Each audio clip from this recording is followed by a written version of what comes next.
Welcome. In this video, we'll go over how to exit a group in a WhatsApp community with the latest update.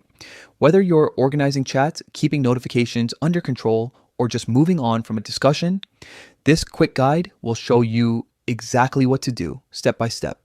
Let's get started. First, open the WhatsApp app on your phone. Make sure you're using the latest version so that everything looks and works as shown here. Once you're on the main screen, look towards the bottom of your display. You'll see several icons tap on the one labeled Communities.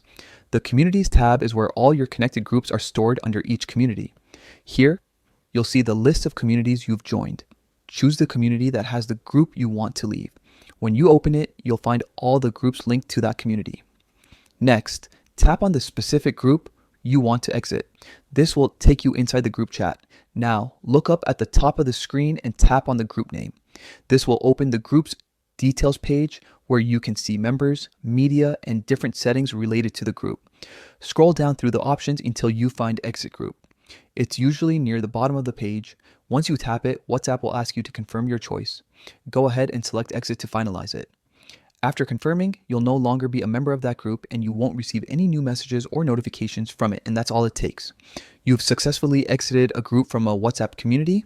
It only takes a few seconds, but it can really help keep your chats organized and reduce clutter. If you found this guide helpful, make sure to like the video and subscribe for more simple tutorials just like this one. Thanks for watching.